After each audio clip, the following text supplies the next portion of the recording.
Bienvenue au Minute Conseil. Je suis Patrice Hébard, consultant en droit fiscal auprès des entreprises et des cabinets d'expertise comptable.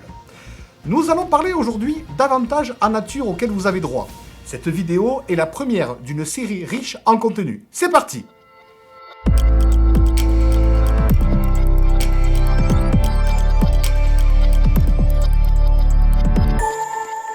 Et si vous optiez pour l'acquisition d'un véhicule de fonction?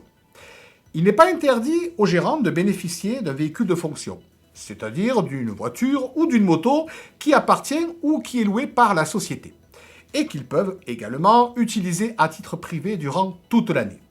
Mais il s'agit là d'un avantage en nature très surveillé et qui doit être évalué selon des règles très précises. Dans quel cas un avantage en nature doit-il être décompté? Dès lors que ce véhicule est mis à sa disposition à titre gratuit, le gérant bénéficie en principe d'un avantage en nature. Toutefois, l'URSSAF a précisé à cet égard qu'il n'y a d'avantage en nature que lorsque le véhicule est mis à disposition de façon permanente.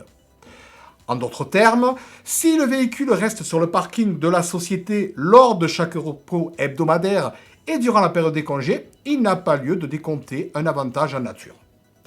Dans ce cas, d'ailleurs, il est admis que l'utilisation éventuelle à titre privé durant la semaine soit négligée si elle se limite au trajet domicile-travail. Mais à l'inverse, si le véhicule reste à votre domicile durant les week-ends ou les congés, l'utilisation pour le trajet domicile-lieu de travail en semaine constitue dans ce cas un avantage en nature, même si au final, il n'est pas utilisé à titre privé durant les week-ends ou les congés. Néanmoins, il est possible d'éviter cela en produisant à l'URSSAF, en cas de contrôle, un document émis par votre société, règlement intérieur, circulaire, courrier papier ou électronique de la direction par exemple, et dans lequel il est précisé que l'utilisation du ou des véhicules de la société est interdite pendant le repos hebdomadaire et durant les périodes de congé. Enfin, il est admis également que soit négligé l'avantage en nature correspondant à la mise à disposition d'un véhicule utilitaire.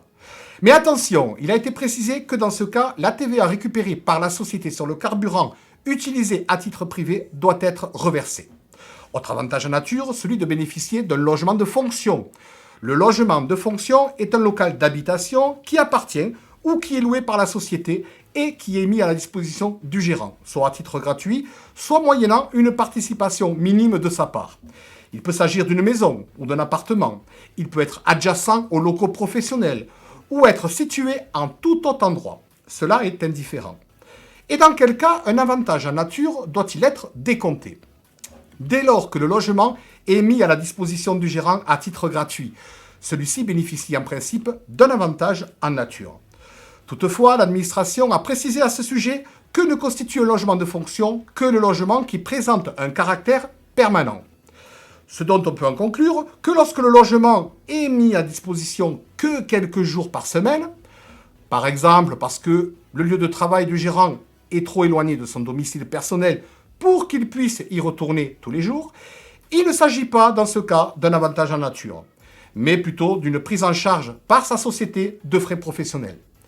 Mais à notre avis, le gérant devra être en mesure, dans ce cas, de démontrer qu'il dispose effectivement d'un domicile personnel permanent en un autre endroit, et aussi que le fait de ne pas demeurer plus près de son lieu de travail ne résulte pas d'une simple convenance personnelle. Voilà, les minutes conseils, c'est terminé. N'oubliez pas de vous abonner et d'activer les notifications. À très bientôt.